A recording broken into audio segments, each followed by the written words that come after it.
Bismillahirrahmanirrahim. Alhamdulillah hamdan yuafi ni'amahu yukafi'u mazidah. Alhamdulillah ala ni'matil iman. Alhamdulillah ala ni'matil imdad. Walhamdulillah ala ni'matil ijad. Asyhadu an la ilaha illallah wahdahu la syarikalah wa asyhadu anna sayyidina wa nabiyyana Muhammadan abduhu wa rasuluh.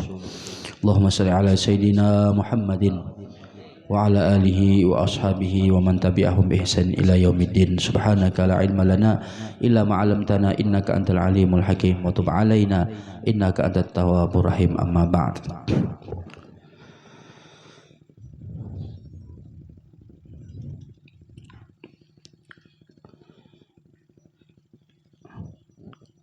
Minggu kemarin kita membicarakan tentang masalah pembatal sembahyang. Itu diantaranya perbuatan baik itu gerakan yang berturut-turut sebanyak 3 kali. Jadi bila di dalam sembahyang bergerak-gerak, yang dimaksud dengan bergerak-gerak sini itu anggota tubuh kita, tangan, betis. Ada gerak walaupun kada berturut-turut, walaupun hanya sekali, tetap membatalkan. Itu gerakan nang al-fuhsh, gerakan nang kita terlalu benar nih, terlalu jahat benar, nang kayak meluncat walaupun sekali, batal sembahyang. Dan juga diantaranya itu kejatuhan najis yang tidak dimaafkan. Jadi semalam ada najis yang tidak dimaafkan, ada najis yang dimaafkan ketika sembahyang. Apabila najis ini tidak dimaafkan, maka otomatis sembahyang kita batal.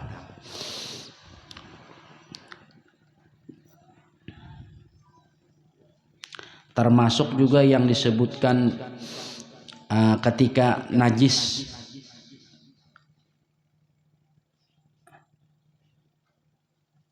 yang tidak dimaafkan, kalau seandainya di waktu sembahyang kita ada berisi kakanakan atau berisi anak lalakian namun belum bersunat lagi, kakanakan masih belum bersunat. Nah, karena kita maklumi di dalam kemaluan kakanakan yang belum disunat itu ada najisnya. Nah, makanya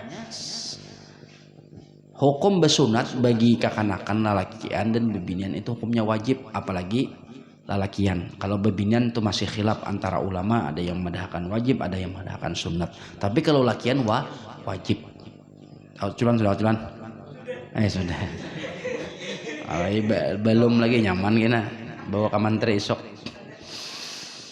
Nah, karena apa? Karena untuk membuangi najis tadi diantaranya, dan juga untuk memang kesehatan. Nah, ketika ada orang sembahyang kemudian kakanakan tadi bahan dapang umpamanya, bahan dapang itu kita betunggang waktu kita sembahyang. Nah, itu kita berarti kedatangan najis. Nah, atau kakanakan nang dalam keadaan bepampres, nang pampresnya itu sudah hibak lawan kamih atau tahe. Waktu sembahyang inya bahan dapang bebuat waktu tahiyat akhir berduduk inya, berarti kita kedatangan najis. Bila kada kita tolak seketika itu, batalah sembahyang kita. Seandainya kakanakan itu sudah bersunat tapi masih bepampres, kalau di Arab, nah itu makhitan atau menyunat kakanakan pas itu berbarengan dengan tanggalnya pusat. Nah, hari nang minggu pertama, minggu kedua atau minggu ketiga, agar supaya karena waktu ganalnya kada merasa lagi. Itu di tradisi orang-orang Arab itu menyunat kakanakan masih lagi halus. Dan kita memang dianjurkan kalau memang memungkinkan ya kalau itu agar supaya inya sakakali kayak itu maarit pusat lawan maarit kamaluannya. Termasuk itu apa aja kita masalah-masalah yang mesti harus kita ketahui. Bila ada kakanakan nang bermesunat atau kakanakan tuh berpampres atau kakanakan itu benajisnya tak kami disalawar. Nah, waktu sembahyang bepingkut. Nah, bepingkut bunyinya bakuti itu di dalam pendapat mayoritas itu hukum kita ngapa berhubung dengan najis. Bepingkut pisitnya bepingkut. Bahandapang bahasa kita.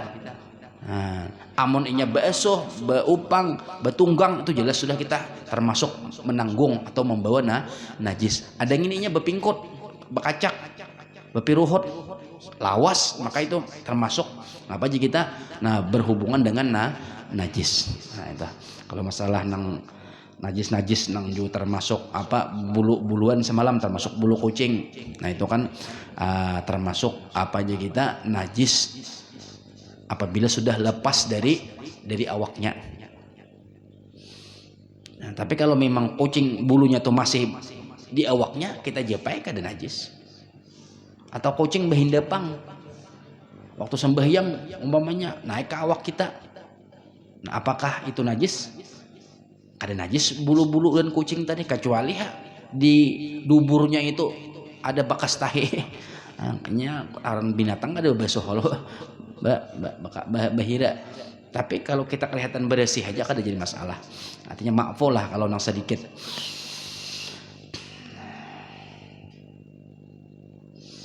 Nah, jadi masalah bulu kucing itu kalau satu lembar itu masih makfu. Sebagian ulama yang mengatakan makfu.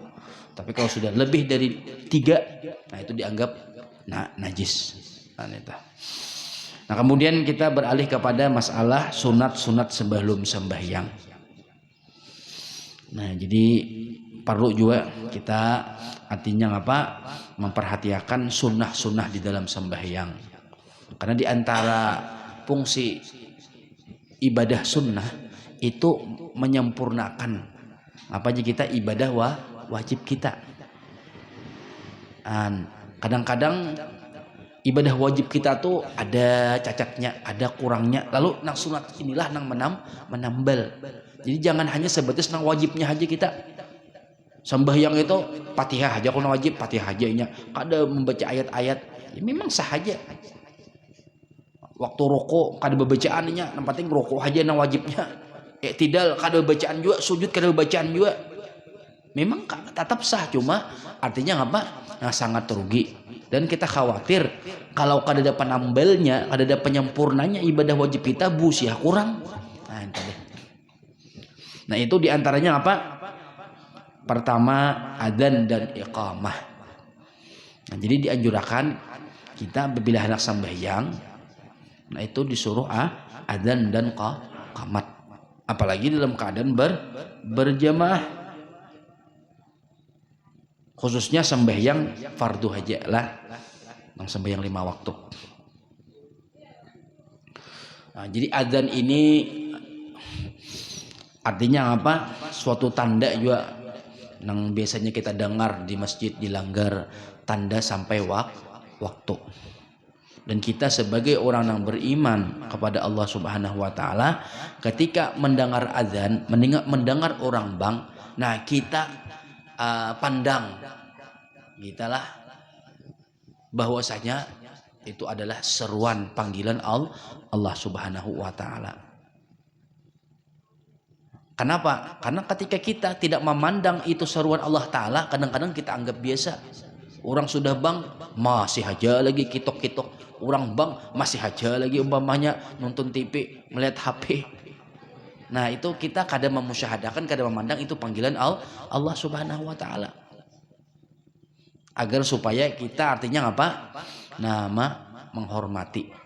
Dan bagi orang yang artinya mendengar adzan, tanda itu masuk waktu, kita sebagai orang yang beriman kan ingin menjadi orang yang takwa, kawa menjalankan perintah Allah dan meninggalkan apa yang dilarang oleh Allah.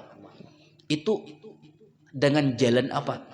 Dengan jalan kita harus muraqabah.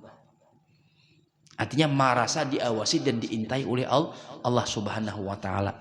Itu jalan satu-satunya agar kita supaya kawa selalu melaksanakan apa yang diperintah Allah dan meninggalkan apa yang dilarang. Karena kita kada kawa laksanakan apa yang diperintah Allah dan meninggalkan yang dilarang, amun kita kada merasa Allah Ta'ala mengawasi. Nah ini perlu benar. Dan muraqabah itu bisa tercipta dengan apa? Dengan kita bisa memanajemen waktu, mengatur waktu kita. Makanya sembahyang 5 waktu ini dalam sarana latihan. Nah kayak apa kita ini manajemen waktu. Kebanyakan orang nang sukses, orang nang kita ngapa berhasil, itu kebanyakannya karena inya bisa memanajemen, bisa mengatur waktu. Kalau kalian bisa mengatur waktu, banyak terbuang-buang waktu, dan kadang-kadang diboy orang kemana hakun terus. Ya Allah, ujurang katung idan umpat juga. Itu orang nang kada bisi prinsip. Nah itu kaina artinya ngapa orang itu kada akan kelihatan kesuksesan dan keberhasilannya. Baik masalah urusan dunia, apalagi urusan akhirat. Nah, jadi kita harus ada apa jika kita prinsip pegangan hidup tuh nah jadi diantaranya apa memanajemen mengatur waktu kita. Nah ketika kita sudah bisa mengatur waktu, akhirnya akan menjadi wirid. Sembahyang 5 waktu ini kita bila tepat waktu culaneh. Nah tepat waktu aja nih, nah 5 waktu nih nah itu kayaknya hidupnya akan terarah. Makanya ujar Nabi ya kalau ujar Allah Ta'ala, siapa nang bujur-bujur melaksanakan sembahyang 5 waktu, kan ada kaitannya lawan rezeki. Orang nang selalu menjaga sembahyang ya, apalagi sembahyang berjamaah, itu Allah seorang nang apa, nahnu narzuquka, kami ya Ta'ala kena akan memberi rezeki lawan orang tadi. Karena apa? Orang nang bisa matur waktu tentunya, nah ini orang nang akan bisa kaina apa berhasil. Latihannya, serananya sembahyangin dulu tepat waktu, jangan lalai atau apalagi sampai meninggalkan runggang. Orang kan Islam itu kan 5, kalau itu nya apa aja isya ya lah. Nah isnya apa subuh culanai. Ilnya apa tuh lohor, ujurong bahari lohor ya johor. A nya apa asar. Islam imnya maghrib. Sabuting haja kada gawi banyak isanya ada sembahyang Islam aja gitu. Islam aja. Atau maghribnya ada sembahyang Islam aja. Jamaah sekalian yang dimuliakan oleh Allah Subhanahu wa Ta'ala. Nah jadi sarana kita, tanda kita iman nang kuat ketika mendengar azan, merasa itu panggilan Allah, langsung kita. Makanya Nabi itulah ujar Siti Aisyah, apabila mendengar azannya Bilal, itu Rasulullah langsung arihna ya Bilal, arihna ya Bilal. Artinya lambi itu langsung apa merasa kegembiraan, merasa artinya apa sesuatu hal nang apa aja kita nang selalu menjadikan Nabi itu bahagia dengan datangnya sembahyang. Ada kita sebaliknya, ada orang bang maghrib atau bang zuhur atau bang asar, nah sampai pulang waktu aja mun kayak terpaksa gitu. Ada Nabi kada dengan mendengar azan arihna ya Bilal, Nabi gembira luar biasa. Makanya ujar Siti Aisyah ketika Nabi mendengar azan Bilal, ngapa Nabi itu langsung berdiri, karena lam na'rifhu wa kanahu lam ya'rifna, seolah-olah Nabi itu kada tahu lagi lawan kami dan kami pun kada tahu lagi sampean. Artinya Nabi kada menghiraukan lagi kayak apakah urusan dulu, yang penting Allah Subhanahu wa Ta'ala. Itu hebatnya Nabi. Jadi azan ini salah satu tanda tolak ukur keimanan kita. Kita tuh umpamanya kayak aja lah, bila dikiau oleh bos nih, bos culan ya bos ini cepat tuh meloncat. Tuh bos nang di dunia aja gitu. Nih Allah Ta'ala sama memanggil kita koler umpamanya, apalagi kita menghiraukan. Nah ini ujar bos ini ampi haji sok begawilan aku artinya Allah Ta'ala menolak, artinya Allah Ta'ala mengusir. Kada mungkin ya tadi kamu tuh akan sampai ke hadratku. Kada mungkin, artinya apa, ikam akan menjadi orang namu mulia. Makanya Imam Said bin Musayyab ujar sidin apa, selama aku 20 tahun itu aku kada pernah Sidin ngapa ujar sahabat Imam Said Musayyab gitu nah, Said bin Musayyab, selama 20 tahun aku berguru dan berkawan lawan Imam Said bin Musayyab, kada pernah aku melihat Sidin itu kada ngapa berdiri di saf nang pertama. Dan selalu ngapa takbiratul ihram dengan imam. Itu hebatnya. Imam Ahmad bin Musa bin Ujail al-Yamani nang biasanya kita taklitin itu selama mulai dari balik sampai akhir hayat Sidin tuh kada pernah kada sembahyang qabliyah ba'diyah, kada pernah kada menggawi sembahyang qabliyah ba'diyah, kada pernah kada tagawi. Ada kita kalau dihitungi ya, kalau artinya Sidin tuh apa, ketika orang bang sudah hadir. Ada yang ini mandang kamat hanyar ya Allah masbuk umpamanya kayak anak sembahyang qabliyah. Maka sembahyang qabliyah itu sebenarnya fungsinya nih untuk apa, ujar ulama, pemanasan dahulu. Pemanasan sembahyang kita tuh agar kita langsung sembahyang, ada langsung sembahyang fardu, artinya pikiran-pikiran kita, hati kita tuh jangan liar. Ya Allah, habiskan dulu di qabliyah tuh nah. Sembahyang sunat nang sebelum sembahyang fardu tadi, amun langsung sembahyang nang Allahu Akbar 4 imam, macam-macam di dalam pikiran nih nah. Ya Allah, iwak lah, unjun lah, ya Allah, pasar lah, macam-macam ada habis di mana di dalam sembahyang tadi. Jemaah sekalian yang dimuliakan oleh Allah Subhanahu wa taala, mudah-mudahan ada manfaatnya lebih daripada 10 menit nah. Mudah-mudahan Allah Subhanahu wa taala memberikan kita taufik dan hidayah. Mudah-mudahan sebagaimana Allah Subhanahu wa taala memberikan kemudahan, taufik dan hidayah kepada orang-orang yang dikehendakinya, mudah-mudahan malam ini kita pun diberikan hidayah dan taufik oleh Allah Subhanahu wa taala. Dan mudah-mudahan malam ini walaupun kita orangnya kada banyak karena ada acara juga malam ini mudah-mudahan kita dikumpulkan oleh Allah taala di dalam surganya di akhirat, ada bersama-sama orang-orang yang mulia sebagaimana kita dikumpulkan oleh Allah pada malam hari ini di majelis di tempat yang mulia. Amin. Amin ya rabbal alamin. Al-Fatihah. Bismillahirrahmanirrahim. Maliki yaumiddin. Iyyaka na'budu wa iyyaka nasta'in. Ihdinas siratal mustaqim. Shiratal ladzina an'amta 'alaihim ghairil maghdubi 'alaihim waladdallin. Afwan ya karim, afwan ya rahim, afwan ya rahman rahim. Allahumma fa'alna ya Allah bima 'allamtana 'allimna ma yanfa'una, zidna ilman nafi'a wa zidna ilman nafi'a ya Allah. Allahumma ij'alna mimman yastami'u qawla yattabi' hasanah. Rabbana ظلمنا أنفسنا وإن لم تغفر لنا وترحمنا لنكونن من الخاسرين. ربنا آتنا في الدنيا حسنة وفي الآخرة حسنة وقنا عذاب النار. صلى الله عليه وسلم محمد الحمد لله رب العالمين. تقبل الله منكم.